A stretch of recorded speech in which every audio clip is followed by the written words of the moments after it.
நண்பர்களுக்கு வணக்கம். இன்னைக்கு நம்ம முக்கியமாக பேச போகிறது ஒரு சில பரபரப்பான விஷயங்கள் இங்கே இருக்கு. ஏன்னா இன்னும் ஒரு சில தினங்களில் வந்து எப்படி பார்த்தாலும் பெரிய அளவுக்கு பிரச்சனை வருமோ அப்படின்னு தோணுது. ஸோ அதை பற்றி பேச போகிறோம். நான் கசாலி, கசாலி டிகோட்ஸ். இப்போ டைட்டிலே நம்ம பார்த்தோம்னா, தமிழ்நாடு தேர்தலை வந்து தலைகீழாக மாற்றிய ஈரான். இதுக்கும் நம்ம தமிழ்நாடு தேர்தலுக்கும் ஈரானுக்கும் என்ன சம்பந்தம் இருக்கு அப்படின்னா சம்பந்தம் இருக்கு. அதுக்கப்புறம் இந்தியாவை காவு வாங்கிய இஸ்ரேல். ஓகே, அது வந்து கொஞ்சம் பேருக்கு வந்து நீங்கள் அசியூம் பண்ண முடியும். ஸோ அது என்னங்கிற விஷயத்த கொஞ்சம் விளக்குவோம். அதுக்கப்புறம் கடைசி அப்படின்னா ட்ரம்ப்பும் மோடி சுடும் வடைகளும். ஸோ இது வந்து நமக்கு முக்கியமான டைட்டில். சரி, இப்போ நம்பர் ஒன் நம்ம வந்து என்ன பேச போகிறோம் அப்படின்னா, இப்போ தமிழ்நாடு தேர்தல் வந்து ஆரம்பித்து ஒரு 2021 அல்லது 2024 பார்லிமெண்ட் எலெக்ஷனோ பரபரப்பாக போய்கிட்டு இருக்கும்போது நிறையா மெயின்ஸ்ட்ரீம் மீடியா, யூடியூப் சேனல்ஸு, அப்புறம் இந்த மாதிரி ஒப்பீனியன் போல் எடுக்கிறவங்க, பிளான் பண்ணுறவங்க, நிறைய மாறி மாறி பேச்சு இது பேச்சுன்னு பயங்கரமாக வந்து அப்படி ஓடிக்கிட்டு இருக்கோம். ஆனால் இந்த 2026 தமிழ்நாடு சட்டமன்ற தேர்தல் உண்மையிலேயே ரொம்ப சுறுசுறுப்பு இல்லாமல் சோர்வாக, அப்புறம் யூடியூப் சேனலில் போகும்போது அப்போ பெருசாக வந்து வியூஸே கிடைக்கல, பார்வையாளர் கிடைக்கல, அவங்களுக்கு வந்து விளம்பரம், அதாவது கட்சிகள்லேருந்து விளம்பரம் பெருசாக கிடைக்கல அப்படின்னு. ஏன்னா நேரடி விளம்பரம். இன்னொன்று பார்த்தீங்கன்னா யூடியூப்பில் திமுகவோட விளம்பரமும் அண்ணா திமுகவோட விளம்பரமும் நிறையா வருது. அது வந்து சம்பந்தப்பட்ட அந்த நிறுவனங்கள் இவங்களுக்கு கொடுக்கறது இல்லை, யூடியூபுக்கு கொடுக்கறது. யூடியூப் வந்து வைடு ரேஞ்சில் இருக்கிற அத்தனை யூடியூப்லேயும் சகட்டு மணிக்கு நம்ம ஏரியாவில் போட்டுட்ருக்காங்களா. ஸோ அந்த மாதிரி வந்து யூடியூப் கொடுக்கறது தான். ஆனால் நேரடியாக விளம்பரம் கொடுத்தா அதுக்கான ரேட்டு தனி. அந்த ரேட்டு வந்து பெரும்பாலான யூடியூப் சேனலுக்கு கிடைக்கலன்னு பெரிய வருத்தத்தில் இருக்காங்க.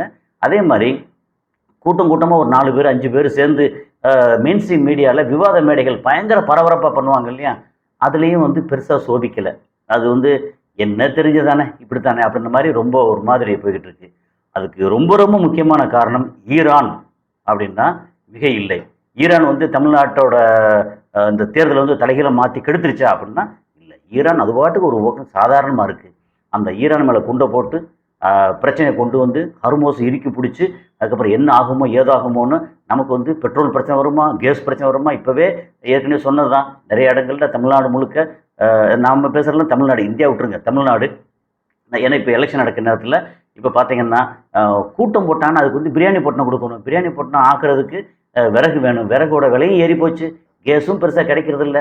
ஆனால் கிடைக்குது. அந்த கேஸ் வந்து எப்படியும் ரேட் வந்து டபுள் ட்ரிபிள்னு ரேட்டு வச்சு விற்கிறாங்க அப்படின்னு ஏகப்பட்ட பிரச்சனை. ஒரு பக்கம் ஈரானோட இந்த ஜியோ பொலிட்டிக்கல் இந்த நியூஸ் இருக்கே, இது வந்து நம்ம தமிழ்நாடு எலெக்ஷன் பாலிட்டிக்ஸ் இதை வந்து ஓவர்டேக் பண்ணி இப்போ நம்ம வந்து ஒரு சேனலில் பார்த்தோம்னா தமிழ்நாடு தேர்தலை பற்றின ஏதாவது ஒரு இன்டர்வியூ அல்லது விவாதமோ எது வந்தாலும் ஒரு 50,000 வியூஸ் போகுது அப்படின்னா, ஜியோ பொலிட்டிக்கலில் வந்து ஈரான் சம்மந்தப்பட்ட வியூ பார்த்தீங்கன்னா 1 லட்சம் 1.5 லட்சம் 70,000 80,000 போகுது. அப்போது ஜியோ பொலிட்டிக்ஸ் வந்து டாமினேட் பண்ணிகிட்டே இருக்குது. இதைத்தான் வந்து நமக்கு இந்த காமெடியாக பண்ணுவாங்களே பரிதாபங்கள், அவங்க கூட வந்து ஒரு அருமையான ஒரு இதெல்லாம் ஒரு ஒரு வீடியோ போட்டு ரொம்ப அருமையாக இருந்துச்சு. ஸோ என்னென்னா, இந்த ஜியோ பொலிட்டிக்கல் ஈரானோட செய்தி வந்து எல்லாத்தையும் மறைச்சு டாமினேட் பண்ணி, நீங்கள் சமையல் போட்டாலும் சுமாராக தான் போகுது, பொலிட்டிக்கல் சரியாக போகலை, சினிமாவுக்கு வந்து சினிமா செய்திகளுக்கு சினிமா செய்திகளே இல்லை அப்படின்ற அளவுக்கு இது வந்து டாமினேட் பண்ணிருச்சா. அதுக்கப்புறம் இன்னும் ஒரு பெரிய வில்லன் என்னென்னா, ஒரு பக்கம் ஈரான், இன்னொரு பக்கம் பெரிய வில்லன் வந்து வெயில். தாங்க முடியாத வெயில். இப்போ நீங்கள் வெளியில் போனீங்கன்னா இந்த ஷியரிங் ஹீட்டு சொல்லுவாங்க, போட்டு வானலியில் இருக்கு இல்லையா, நம்ம வந்து கடலை வறுப்போம், அந்த கடலை வறுக்கிற வானலியை ரொம்ப பெருசாக போட்டு நம்மளை வந்து அதில் போட்டு வறுத்த எப்படி இருக்கும், அந்த மாதிரி ரோட்டில் வந்து மத்தியான வேலைகளில், மத்தியானம் ஒரு 11 மணிலேருந்து 4-4:30 வரைக்கும் நம்மளால் வந்து நடமாடவே முடியல. எங்கேயாவது வந்து சில மரங்கள் இருக்காங்கன்னா மரத்துக்கு கீழே அப்பா அப்படின்னு கொஞ்சம் பரவாயில்ல, ஆனால் வேர்த்து ஊற்றுது. மரத்துக்கு கீழே நின்னாலுமே வேர்த்து ஊற்றுது. ஸோ இந்த வெயிலில் உண்மையிலேயே வேட்பாளர்களாக இருக்கட்டும், அப்புறம் அவங்க கூட சேர்ந்து வேலை பார்க்குற இளைஞர்கள், கட்சிக்காரர்கள், முதியோர்கள் எல்லாமே இருக்கட்டும், அவங்க படுற பாடு உண்மையில நான் தினந்தோறும் பார்க்குறேன். அவ்வளோ பயங்கர மோசமாக ஹீட்டு வந்து அவ்வளோ பாடாப்படுத்துது. ஒரு பக்கம் ஜியோ பொலிட்டிக்கல் ஈரான் அமெரிக்காவோட செய்தி வந்து அமுக்குது அப்படின்னா, இன்னொரு பக்கம் ஹீட்டு வந்து நடமாட விடாத அளவுக்கு வந்து போட்டு பாடப்படுத்துது. இது வந்து என்ன சொல்லியிருக்காங்கன்னா, இந்த எல் நினோ அப்படின்னு ஒரு எஃபெக்ட் பசிபிக் பெருங்கடலில் வந்து உண்டாகக்கூடியது வந்து உலக அளவில் அப்பப்போ மாற்றங்களை கொண்டு வரும் அப்படின்னு சொல்கிறாங்க. ஸோ அந்த எல் நினோ எஃபெக்ட் வந்து இது பயங்கரமாக இருக்குது அப்படின்றாங்க. ஸோ இதுதான் வந்து தமிழ்நாடு தேர்தல் வந்து தலைகீழாக மாற்றிய ஈரான் அப்படின்னு சொல்லலாம். மோடியோட இஸ்ரேல் விசிட் என்னன்னா, இஸ்ரேல் வந்து எப்படி இந்தியாவை காவு வாங்குது? வேற வழி இல்லை. அவங்க வந்து என்னத்த ஃபைலை காமிச்சாங்களோ, எப்சின் ஃபைலை காமிச்சாங்களோ, என்னட்ட காமிச்சாங்களோ எப்படின்னு தெரியல. மிரட்டினாங்களா, அன்பா கூப்பிட்டாங்களா, அல்லது ஹைஃபா மாதிரி இன்னொரு துறைமுகத்தை வந்து உங்களுக்கு தரோன்னு சொன்னாங்களா, இல்லை வேற என்னத்த சொன்னாங்க தெரியல.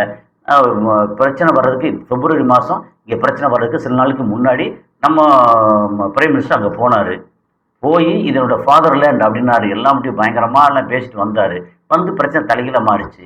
என்னதான் இருந்தாலும் ஈரான் வந்து இந்தியா மேலே ஒரு கரிசனம் வச்சிருந்தாலும் நல்ல நட்புறவுன்னு சொல்லி சொன்னால் கூட இன்னொரு பக்கம் உறுத்தல் என்ன அப்படின்னா, நீங்கள் வந்து ப்ரோ அமெரிக்கா ப்ரோ இஸ்ரேல் அப்படின்னு சொல்லி ரொம்ப ஒரு மாதிரி என்னதான் வெளியில் வந்து சரி ஓகே பரவாயில்ல, நம்ம இந்திய மக்கள் நமக்கு ஆதரவாக இருக்காங்க, இங்கே இருக்கிற அரசியல்வாதி அரசு தான் இப்படி இருக்காங்க, நமக்கு எதிராக இருக்காங்க அப்படின்னு சொல்லி நினைச்சா கூட இந்தியாவுக்கு வந்து சப்போர்ட் பண்ணுறதுக்குல சைனாவுக்கு சப்போர்ட் பண்ணணும், வேறு நாடுகளுக்கு சப்போர்ட் பண்ணால் அவங்க கம்பேர் பண்ண இந்தியாவுக்கு வந்து சப்போர்ட் வந்து குறைவாக இருக்குது அப்படிங்கிறதான். என்ன காரணம்னா, நேற்று வந்து இந்தியாவோட ஆயில் டேங்கர் 2 டேங்கர் மேலே ஷூட் பண்ணியிருக்காங்க. அந்த ஷூட் பண்ண வீடியோலாம் இருக்குது. பயங்கரமாக இருக்குது. என்னென்னா, இந்தியன் ஆயில் டேங்கர் வந்து அந்த சன்மார் ஹெரால்டு அப்படின்னு பேர்.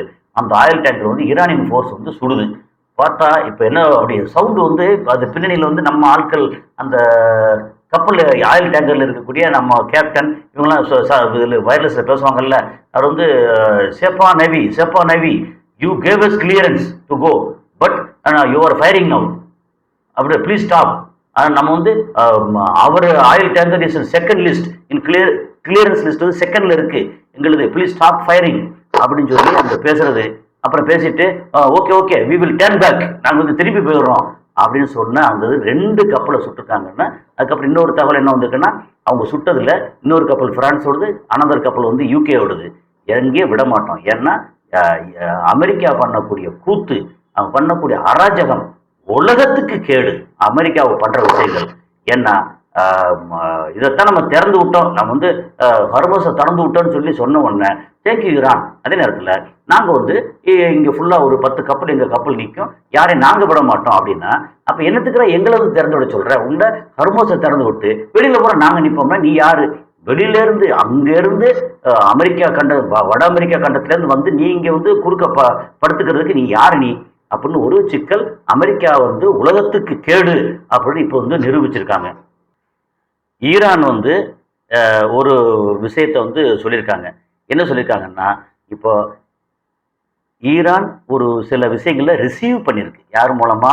நமக்கு வந்து சைனா அண்டு ரஷ்யா மூலம், மெயினாக வந்து ரஷ்யா மூலமா சில இன்ஃபர்மேஷன் ரிசீவ் பண்ணியிருக்கு. என்னென்னா, இப்போ இஸ்ரேல் அண்ட் அமெரிக்கா ஈரானை சர்ப்ரைஸாக போட்டு தாக்குறதுக்கு பயங்கர ப்ரிப்பரேஷன் நடந்துக்கிட்டு இருக்கு. இது சின்ன பிள்ளை கூட தெரியும். ஆனால் அவங்க சொல்கிறது வந்து என்னென்ன ஏரியாவில் என்னென்ன டைப் ஆஃப் அரேஞ்ச்மெண்ட்ஸு இவங்கெல்லாம் பண்ணுறாங்க அப்படின்னு சொல்லி டீட்டெயில் கொடுத்துருக்கு அப்படிங்கிறத ஈரான் வந்து வெளியிட்டிருக்காங்க. அதுக்கப்புறம் வந்து காலிபாப்னு சொல்லி தெரியும் ஒரு சபாநாயகர், ஈரானோட சபாநாயகர். அவர் சொல்கிறார் வந்து, இங்கே பாருங்கள், அமெரிக்காவை கம்பேர் பண்ணால் நாங்கள் ஒன்றும் டெக்னாலஜியில் ரொம்ப பெரிய ஆட்கள் இல்லை, ஆனால் நாங்கள் பெரிய ஆட்கள் இல்லாமல் இருக்கும்போதே எங்கிட்ட நீங்கள் வந்து அடிக்க முடியாமல் தோற்று வெளியேறி இருக்கீங்க, அதை மனசில் வச்சுக்கோங்க. ஆனால் இன்னொன்று சொல்கிறோம், நீங்கள் வந்து டெக்னாலஜியாக இருக்கட்டும், ஆயுதங்களாக இருக்கட்டும், நீங்கள் பெரிய ஆள் தான். ஆனால் நாங்கள் பெரிய ஆள் இல்லைன்னா கூட உங்களை எதிர்த்து நின்று உங்களை வந்து தோற்கடிச்சிருக்கோம், அதை மட்டும் மனசில் வச்சுக்கோங்க அப்படின்னு சொல்லி சொல்கிறாரு. அது போக ரொம்ப முக்கியமான ஒரு விஷயம் இப்போ என்ன தெரியுமா? சைனா என்ன சொல்லியிருக்கு? எங்களுக்கும் ஈரானுக்கும் ஆயில் ட்ரேடு அக்ரிமெண்ட் எங்களுக்கு இருக்குது. ஓகே, நாங்கள் ஈரான்லேருந்து ஆயில் எங்கள் டேங்கர் வந்து ஆயில் வந்து கொண்டு வருவோம். அதில் எங்களுக்கு ஹர்மோஸில் ஈரான் அவங்க ஐஆர்ஜிசி நேவலாக இருக்கட்டும், அந்த நேவல் ஃபோர்ஸ், அதை பற்றி எங்களுக்கு பிரச்சனை இல்லை, நாங்கள் வருவோம். எங்களை தடுக்கிற உரிமை யாருக்கும் கிடையாது. அப்படி தடுத்தா விளைவுகள் வந்து பயங்கரமாக இருக்கும் அப்படின்னு இட்ஸ் அ வார்னிங் அப்படின்னு சைனா அமெரிக்கா வந்து வார்ன் பண்ணியிருக்காங்க. ஸோ இது வந்து ரொம்ப ஒரு முக்கியமான செய்தி. ஏன்னா இப்போ அவங்களுக்கு டெய்லி வந்து ஆயில் டேங்கர் அங்கேருந்து போய்கிட்டு இருக்கு. இடையில வந்து ஒரு 15 டேங்கர் வந்து அதை கிராஸ் பண்ணி போச்சுன்னாங்க. அப்புறம் ஒரு 10 டேங்கர் பக்கத்துல இருந்து ரிட்டர்ன் ஆச்சுன்னாங்க. இதெல்லாம் நடந்துச்சு. இப்போ வந்து திரும்ப ஹார்மோஸ் மூடினதுக்கப்புறம் நிலைமை வேற மாதிரி மாறிடுச்சு. அதுக்கப்புறம் ஒரு 4 கப்பலை அவங்க அடிச்சாங்கன்னு, இந்திய கப்பல் 2, பிரான்ஸ் கப்பல் 1, யூகே கப்பல் 1 அப்படின்னு சொல்லி இந்த மாதிரி எல்லாம் பண்ணும்போது சைனா வந்து ரொம்ப வான் பண்ணியிருக்காங்க. அமெரிக்காவுக்கு முக்கியம். ஏன்னா அமெரிக்காவோட போர்க்கப்பல்கள் தான் அங்கே நிற்குது. இதில் கல்ஃப் ஆஃப் ஒமான்ல நின்றுகிட்டு இருக்கு. ஸோ அதை வந்து பான் பண்ணியிருக்காங்க ரொம்ப முக்கியமாக. அது போக சரி போகிற போக்கில் இது வந்து சம்மந்தமே இல்லாமல் இங்கே ஈரான் விட்டுட்டு கொஞ்சம் ஜம்ப் பண்ணி போனோம்னா அங்கே மலேசியாவில் வந்து இந்த மிதக்கும் கிராமம் இருக்காங்க. சின்ன சின்ன வீடுகள்லாம் வந்து மிதக்கிற கிராமம். அதில் வந்து திடீர்னு பயங்கரமான ஃபயர். ஒரு 200 வீடுகள் வந்து எரிஞ்சு போச்சு.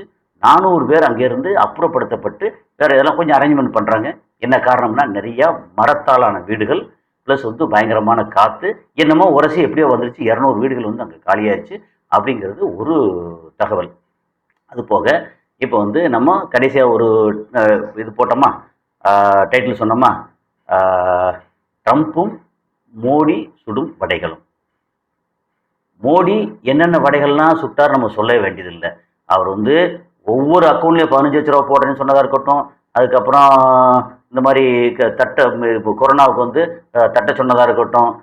அப்புறம் ஜிஎஸ்டி போட்டதாக இருக்கட்டும்.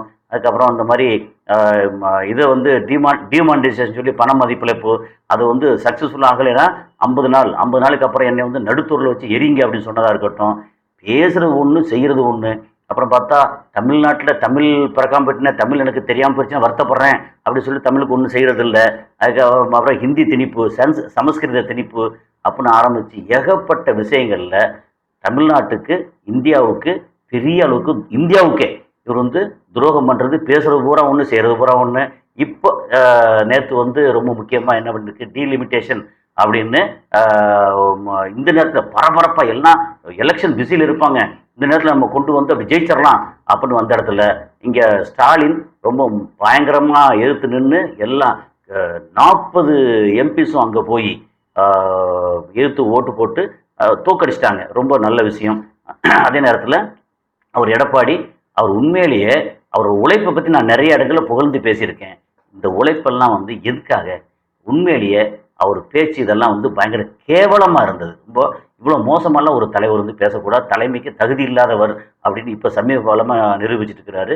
நம்பர் 1 வந்து தமிழ்நாட்டுக்கு உண்மையிலேயே மோசம், ஒரு அபாயகரமான விஷயம் வந்து டீலிமிட்டேஷன் சொல்லி நமக்கு எம்பிஸ் வந்து நம்பர் ஆஃப் எம்பிஸ் 50 பேர், 39 பேருக்கு மேலே 50 பேர் வருவாங்க. ஆனால் இதே இது வந்து பீகாரோ உத்தரப்பிரதேசம் வந்து டபுள் அப்படி ரொம்ப பெருசாக வரும். நார்த் இந்தியா மட்டும் போது சவுத் இந்தியா வந்து டோட்டலாக ஒதுக்கிடலாம் அப்படின்ற மாதிரி சொல்லலாம். அது கூட தெரியாத ஒரு தலைவனுக்கு, அப்புறம் அது இல்லாமல் வந்து செங்கோட்டையனை பேசுகிற பேச்சு அப்படின்னு ஒரு தலைவனுக்கான தகுதியை வந்து அவர் இழந்துட்டார் அப்படின்னு சொல்லலாம். ஓகே, ஸோ இந்த மாதிரி இவர் மோடியோட சேர்ந்து இந்த கூட்டணியில் சேர்ந்து அவர் இப்படி பண்ணுறாரு. ஸோ இந்த மோடி வந்து சுட்ட வடைகள், ஏராளமான வடைகள், வாயை திறந்து பேசுனா வடைகள் அப்படி சுடுவார்.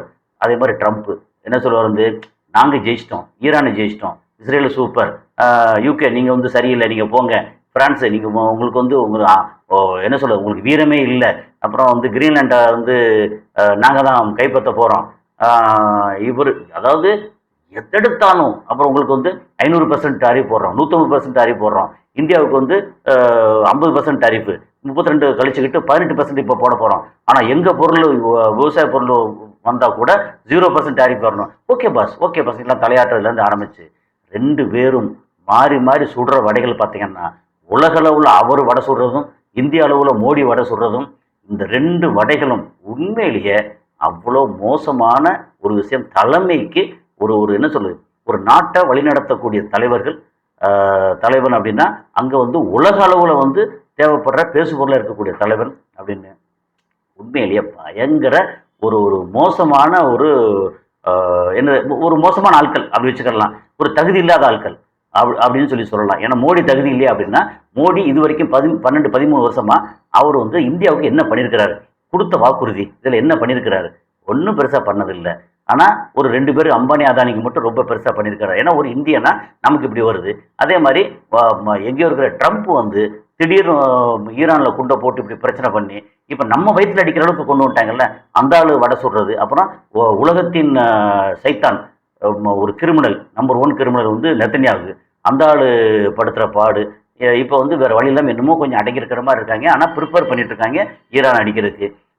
இப்போ 20ஆம் தேதி, அதாவது நாளைக்கு யுஏஇயில் வந்து ஸ்கூல் ஓப்பன் ஆகுதுன்னு சொன்னாங்க. ஆனால் இன்னும் வந்து கொஞ்சம் குழப்பத்தில் இருக்கிறதா சொல்கிறாங்க. ஸ்கூல் வந்து ஆன்லைன் ஆஃப்லைன் 2 கிளாஸும் நிறைய வரலாம், ஆன்லைனில் இருக்கலாம்னு சொல்லி சொல்கிறதா ஒரு மாதிரி கொஞ்சம் தடுமாற்றத்தில் இருக்காங்க. அதுக்கப்புறம் என்ன நடக்குதுன்னு எல்லாரும் வந்து உண்மையிலேயே எனக்கு வர்ற கால்ஸு, எனக்கு வர இதெல்லாம் வந்து பயந்து பயந்து இருக்காங்க. என்ன நடக்க போகுதுன்னு தெரியல. என்ன நடந்தாலும் அமெரிக்கா தன்னோட கிரீடத்தை இழந்து ஒளிஞ்ச, அமெரிக்கா வந்து மொத்தத்துக்கு மக்களோட ஒளிய வேண்டாம், இந்த தலைமை ட்ரம்ப் வந்து ஒளிஞ்சா, நெத்தன்யாகு ஒளிஞ்சா உலகம் நல்லா இருக்கும். அதே மாதிரி இங்கே மோடி.